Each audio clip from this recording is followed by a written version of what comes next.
नमस्कार मित्रांनो, ठरलं तर मग या मालिकेच्या आजच्या भागात आज आपण बघणार आहोत. सायली विचारत असते की आपण आपली स्वतःची खोली का बरं साफ नाही करायची, दुसऱ्यांची का बरं करायची. त्यावेळेस कल्पना सांगत असते, अगं एकमेकांची खोली जेव्हा आपण साफ करतो ना, तेव्हा आपल्या एकमेकांचं प्रेम एकमेकांविषयी वाढतं आणि फक्त आपल्या गोष्टींवरून नाही तर पूर्ण घरातल्या गोष्टींवरून हात फिरतो. विमल म्हणते की हो ना, घराविषयी प्रेम देखील वाढतं. प्रताप म्हणत असतो, अर्जुन तुला आठवतंय का, मागच्या वर्षी मी तुझी रूम साफ केली होती आणि जेव्हा मी त्या मेडल्स वरून हात फिरवला ना, तेव्हा माझा ऊर भरून येत होता. मला खूप प्राऊड फील होत होतं. घरातील सर्वजणच खूप आनंदी असतात. इवन पूर्ण आजीला देखील खूप आनंद होत असतो. सायली जे काही बोलत असते त्यावरती पूर्ण आजीला देखील तिचं कौतुक वाटत असतं. प्रताप म्हणतो की माझं ठरलंय आता ह्यावर्षी मी आता अश्विनची रूम साफ करणार. म्हणजे नेमकं काय होतं ना, की या सगळ्या गोष्टींमुळे मला असं वाटतं की मी माझ्या मुलांच्या खूपच जवळ गेलोय. अश्विन देखील म्हणत असतो, so sweet of you dad. आता सायली म्हणत असते, अप्रतिमच, खरंच किती छान प्रथा आहे ही. प्रताप म्हणतो, मग आणि ही प्रथा कोणी सुरू केली आहे माहितीये तुला, पूर्ण आजीने. म्हणजे कुटुंबातील सर्व लोक एकत्र यावे आणि अजून जवळ यावे यासाठी सुरू केलेली प्रथा आहे ही. हो ना पूर्ण आजी. पूर्ण आजी देखील हसत हसत हो म्हणते. अस्मिता म्हणत असते, आणि पूर्ण आजी बेस्ट साफसफाई करणाऱ्याला गिफ्ट देखील देत असते. प्रताप लगेच म्हणतो, मिळणार ना गिफ्ट, ते पण तुलाच मिळणार. त्यासाठी फक्त बोलून नाही चालणार, काम पण करावं लागेल. आणि आता घरातले सर्वजण हसू लागतात. कल्पना लगेच म्हणू लागते, मला तर वाटते ह्या वर्षीचं जे गिफ्ट आहे ना ते सायलीच मिळवणार. आता अस्मिता म्हणू लागते, पूर्ण आजी मी तुझी रूम साफ करणार. अश्विन म्हणतो, दादा मी तुझी रूम साफ करणार. तो अर्जुनला म्हणत असतो. सायली म्हणते, आई मी तुमची खोली साफ करू. कल्पनाला देखील खूप आनंद होतो. ती म्हणते, हो चालेल ना. कल्पना म्हणते, आणि अर्जुन अरे तू कोणती साफ करणार आहे. तेव्हा अश्विन म्हणतो, अगं काय मम्मा, अगं जिथं वहिनी तिथं दादा. पूर्ण आजी आता विमलला देखील सांगते की तू हॉल साफ कर. आणि मग पूर्ण आजी कल्पनाला सांगते की तू अस्मिताची रूम साफ कर. तेव्हा कल्पना म्हणते, हो मग मला त्यामुळे माझी मुलगीच्या रूम मध्ये किती पसार आहे हे देखील बघायला मिळेल. मी नक्की करणार साफ. अस्मिता तू चांगली फसणार आहे बरं का. तेव्हा अस्मिता देखील हसू लागते. आता पूर्ण आजी म्हणते की गिफ्ट हवंय ना तुम्हाला, मग आता कामाला लागा चला. आता इकडे रविराजच्या घरी प्रिया ही निघालेली असते बाहेर जाण्यासाठी. तिला शॉपिंग करायला जायचं असतं. आणि आता सुमन घराची साफसफाई करत असते आणि नेमकी प्रिया खाली येऊन उभी राहते आणि वरून ते जळमट असतं ते प्रियाच्या अंगावरती पडतं आणि प्रिया मोठमोठ्याने ओरडायला लागते. तेवढ्यात तिथं रविराज येतो. ती रविराजला म्हणत असते की बाबा माझ्या अंगावरती पाल पडली, प्लीज काढा ना तेवढी. तेव्हा रविराज ते जळमट काढतो आणि म्हणतो, अगं ही काय पाल आहे का, अगं जळमट आहे. आणि ते हसायला लागतात. सुमन देखील हसत असते. प्रिया शांत होते आणि म्हणते, मी जाऊन येते, चला बाबा. आणि ती तिथून जायला निघते. तेव्हा रविराज म्हणतो, अगं तू अजिबात नको जाऊ कुठे, तू सुमनला मदत कर, अगं एकटी काम करते ती. आता सुमन म्हणत असते की नाही जाऊ द्या हो तिला. तेव्हा प्रिया देखील मनात म्हणत असते की काय सुचलं, मी चांगली चालले होते शॉपिंगला, आता हा रविराज मध्ये आला. आता लगेच नाटकं करत म्हणत असते की ठीक आहे बाबा, मी लगेचच कपडे बदलून येते. माझ्या लक्षातच नाही आलं सुमन काकू काम करताय म्हणून. आणि मग प्रिया जायला निघते. जाता जाता ती म्हणत असते, ही मांजर आडवी आली आणि आता बघा कशी दात काढतीये. नाविलाजाने आता मला काम करावं लागणार आहे. चांगली चालले होते शॉपिंग करायला. अर्जुन आणि सायली कल्पनाच्या रूम मध्ये आलेले असतात. अर्जुन म्हणत असतो की अरे वा किती छान आहे ना रूम, मम्माने किती सुंदर ठेवली आहे, चल आपण जाऊयात, हिला साफ करण्याची काही गरजच नाही. तेव्हा सायली म्हणत असते, अहो सर प्रत्येक गोष्टीवरून जेव्हा हात फिरतो ना तेव्हा त्या गोष्टीचं आयुष्य वाढतं. तेव्हा अर्जुन म्हणतो की आयुष्य हे काय, हे असे थॉट्स तर फक्त ते तुमच्याकडूनच येऊ शकतात. सायली म्हणत असते की मधुभाऊ म्हणतात, माणसाने ना नेहमी साफसफाईची सवय ठेवली पाहिजे, म्हणजे त्याचा मेंदू आणि मन दोन्ही साफ होतात. अर्जुन म्हणतो, म्हणजे मन आणि मेंदू हे प्रकरण तुम्हाला मधुभाऊंनी शिकवलं. तेव्हा सायली म्हणते की मला बोलता बोलता अशा बऱ्याच गोष्टी मधुभाऊ शिकून जातात. म्हणजे बघा ना, मन साफ ठेवणारा माणूस फक्त स्वतःचं आयुष्य नाही तर त्याच्यासोबत असलेल्या दुसऱ्या माणसाचं देखील आयुष्य वाढून जातो. अर्जुन म्हणतो, दॅट्स रिअली ग्रेट. म्हणजे बघा ना, हे कॉन्सेप्ट किती स्वीट वाटतात ऐकायला, खरंच ग्रेट आहे. म्हणूनच तुम्ही तुमच्या मधुभाऊंवरती इतकं प्रेम करतात आणि तुम्ही त्यांना वडील मानत नाही तर ते तुमचे वडील आहेतच. सायली म्हणते की हो ते माझे वडीलच आहेत आणि मला त्यांचा पुन्हा कधी आशीर्वाद मिळेल याचीच मला फक्त खंत आहे. तेव्हा अर्जुन मनातच म्हणत असतो की होपफुली ह्या दिवाळीतच तुम्ही त्यांना भेटणार. कोर्टाकडून परमिशन मिळाली तर तुमच्यासाठी हेच गिफ्ट असेल माझ्याकडून. आता सायली म्हणू लागते की बघा तुमच्याशी गप्पा मारण्याच्या नादात ना काम राहिलं, चला बरं कामावरून घेऊया. आता सायली आणि अर्जुन दोघेही मिळून काम करू लागतात. आता सायली काही वस्तू काढून देत असते आणि अर्जुन त्या काढून खाली ठेवत असतो. आता त्या वस्तू देखील तो साफ करू लागतो. दोघेही मिळून काम करत असतात. आता ते दोघेही काम करत असतात. अर्जुन मात्र सायलीकडेच बघत असतो आणि सायलीची प्रत्येक गोष्ट तो ऐकत असतो.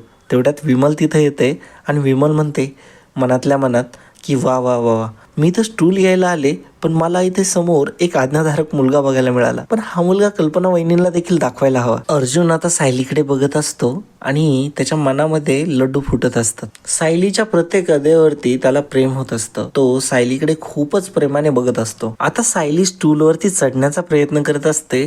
अर्जुन लगेच पळत जातो आणि सायलीला चढण्यासाठी मदत करतो. सायली स्टूलवरती उभी राहते आणि ती देखील अर्जुनकडे खूप प्रेमाने बघत असते. अर्जुन देखील सायली सोबत स्टूलवरती उभा राहतो आणि दोघेही खूप जवळ येऊन आता साफसफाई करत असतात. दोघे एकमेकांकडे बघत असतात. दोघेही एकमेकांची खूपच काळजी घेत असतात. सायलीला पण अचानक काय झालेलं असतं काय माहिती, परंतु ती देखील अर्जुन सारखंच वागत असते. तिला देखील अर्जुनवरती प्रेम झालेलं दिसतंय असं मला वाटतंय. ह्यावेळी सायली अर्जुनला जरा स्पेशल फील करून देते असं आपल्याला दिसतंय. आता दुसरीकडे इकडे प्रिया देखील साफसफाई करत असते. नागराज आणि राकेश तिथे येतात. नागराज हसत असतो आणि राकेश देखील हसत असतो. नागराज म्हणत असतो अगं तन्वी, अगं तू चक्क साफसफाई करते. खरंच हा खरंच, आता घर खूप सुंदर होणार. अगं तो कोपरा बघ तिकडे राहिलंय ते. तेव्हा आता प्रियाला चांगलाच राग येत असतो, परंतु नागराज आणि राकेश तिची थट्टाच उडवत असतात. आता प्रिया मनातच ठरवते की आता यांना पण गुतवायचं नाही. यांना कामाला लावलं ना तर माझं नाव देखील प्रिया नाही असं ती मनातल्या मनात म्हणते आणि मुद्दाम पुढे येऊन म्हणत असते अरे तुम्ही आम्हाला मदत करा ना. हे बघा इथं आमचा हात पोहोचत नाहीये. लागा बरं कामाला, तुम्ही पटकन या, आम्हाला मदत करू लागा. सुमन देखील म्हणते की हो हो तुम्ही पण आम्हाला मदत करा बरं. आता नागराज म्हणत असतो की आम्हाला काही जमत नाही बरं का हे असले कामं. आणि राकेश म्हणतो मी जर स्टूलवरती चढलो ना मला चक्कर येऊन मी खाली पडतो. असंच त्यांचं बोलणं चालू झालेलं असतं आणि वरून रविराज येतो आणि राकेश तेव्हाच म्हणत असतो की माझा जन्म काय साफसफाई करण्यासाठी नाही झाला. ही गोष्ट रविराज ऐकतो. आता रविराज राकेशला म्हणत असतो मग कशासाठी झालाय जन्म. हे बघा आता प्रत्येकाने काम करायचे आणि ही साफसफाई सगळ्यांनी मिळून वाटून करायची असते आणि आता ती मी देखील करणार आहे. मला सांगा बरं मी काय काम करू. सुमन म्हणते की तुम्ही असं करा, तुमची लायब्ररी साफ करा. आणि मग आता रविराज त्याच्या लायब्ररीमध्ये साफसफाई करण्यासाठी निघून जातो. प्रियाच्या मनासारखं देखील झालेलं असतं आणि तिने बरोबर राकेश आणि नागराजला कामामध्ये फसवलेलं असतं आणि ती देखील आता मनातून खूप हसत असते. नागराज म्हणत असतो की बघतो तुला, थांब आता. आणि मग प्रिया हसत हसतच त्याच्या हातामध्ये झाडू देते आणि साफसफाई करायला लावते. आता इकडे अर्जुन सायलीचा रोमॅन्स काही संपत नसतो. अर्जुनला सायली एक एक काम सांगत असते आणि अर्जुन चोखपणे ते काम करत असतो. दोघेही एकमेकांकडे खूप प्रेमाने बघत असतात.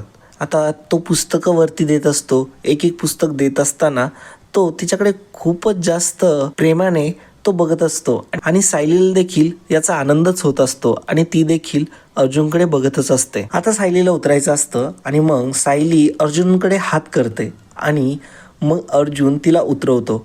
आता या गोष्टीचा देखील अर्जुनला खूपच आनंद होतो. आता सायली मिररपाशी साफसफाई करत असते.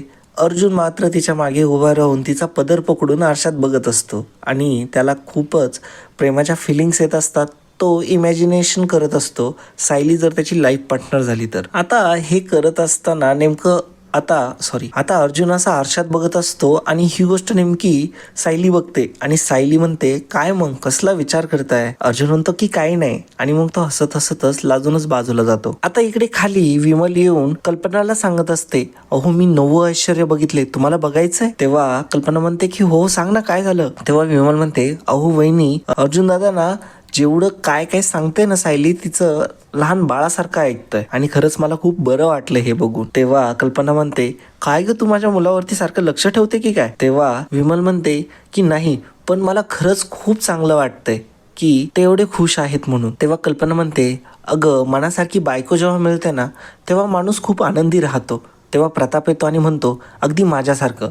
आता तेवढ्यातच वरून अश्विन खाली पळत येतो आणि म्हणतो की मला हॉस्पिटलला इमर्जन्सीमध्ये जायचं आहे. तेव्हा त्याला ते जायला सांगतात आणि मग अश्विन तिथून हॉस्पिटलला निघतो. कल्पना म्हणते अरे मी अर्जुनची रूम साफ करून घेईल, तू काही काळजी करू नको, तू जा. कल्पना म्हणते आता मी अर्जुनची खोली साफ करायला जाते आणि मग कल्पना अर्जुनची रूम साफ करायला जाते. अस्मिता तिथं आलेली असते. अस्मिता म्हणते की मग माझी रूम कधी साफ करणार मम्मा तू?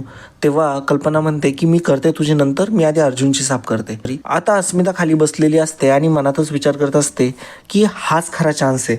मी जर त्या अर्जुनच्या रूममध्ये आता गेले ना साफसफाई करायला तर मला प्रूव्ह करता येईल की ते खरे नवरा बायको नाही आहेत. काही ना काहीतरी भेटेलच मला तिथे. आता अस्मिता लगेचच कल्पनाकडे जाते आणि रूम साफ करायला मदत करायला आले म्हणून तिला म्हणत असते. कल्पना म्हणते की मग घे हा झाडू घे आणि साफसफाई करायला सुरुवात कर. आणि मग आता अस्मिता देखील त्या रूममध्ये साफसफाई करत असते.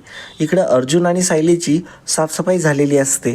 त्यांनी तो रूम अगदी चकाचक केलेला असतो. ते एकमेकांचं कौतुक देखील करत असतात आणि सायली अर्जुनला काही गोष्टी देखील सांगत असते की आज मला खूप चांगली गोष्ट शिकायला मिळाली आणि मला वाटलं पण नव्हतं की मी साफसफाईतून इतकं काही शिकेल.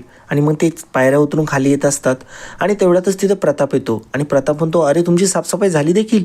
तेव्हा अर्जुन म्हणतो की एकदम चकाचक आणि तुमच्या गोष्टींचं आयुष्य देखील वाढले. आता प्रताप सांगू लागतो की अरे अश्विनला काहीतरी इमर्जन्सी होती म्हणून तो हॉस्पिटलला गेला. तेव्हा सायली म्हणते अहो मग आपली रूम कोणी साफ करायला नसेल ना, मग आता आपण करून घेऊयात चला. तेव्हा अर्जुन म्हणतो की मी पण येणार. तेव्हा प्रताप म्हणतो अरे काही टेन्शन घ्यायची गरजच नाहीये, कल्पनाने घेतली ती जबाबदारी आणि ती गेली देखील साफसफाई करायला. आणि तुम्हाला माहिती आहे ना, तिने जबाबदारी घेतली म्हणजे कोपरा साफ होणार. आता अर्जुनला मात्र आठवतं की ती फाईल आणि दोघांचे चेहरे देखील आता घाबरलेले असतात कारण की सायलीला देखील तिची डायरी आठवते. आणि मित्रांनो आजचा भाग इथे संपतो. पुढील भागामध्ये आपल्याला बघायला मिळणार आहे वरती कल्पना आणि अस्मिता साफसफाई करत असतात. सायली म्हणत असते की डायरीवरती लक्ष गेलं तर, आणि अर्जुन म्हणत असतो की त्या लाल फाईलवरती लक्ष गेलं तर. सायली म्हणते का त्या लाल फाईलमध्ये नेमकं काय आहे? तेव्हा अर्जुन सांगतो की त्यामध्ये आपल्या कॉन्ट्रॅक्टचे पेपर आहेत. आता दोघेही घाबरतात आणि धावत पळत रूमकडे येऊ लागतात आणि येऊन बघतात तर काय, अस्मिताच्या हातात डायरी आणि कल्पनाच्या हातात चक्क ती लाल फाईलच असते. आणि आता हे बघून दोघांनाही घाम फुटलेला असतो. तर मित्रांनो तुम्हाला कसे वाटतंय हे एपिसोड आम्हाला नक्की कळवा. आणि मित्रांनो चॅनल जरा नवीन आहे परंतु आम्हाला याच्यामध्ये एक भरपूर एक्सपिरियन्स आहे. आम्ही असे व्हिडिओ नेहमी बनवतच असतो आणि असे नवनवीन अपडेट तुम्हाला देतच असतो. तर मित्रांनो जर व्हिडिओ आवडला असेल तर व्हिडिओला लाईक आणि कमेंट करायला अजिबात विसरू नका. धन्यवाद.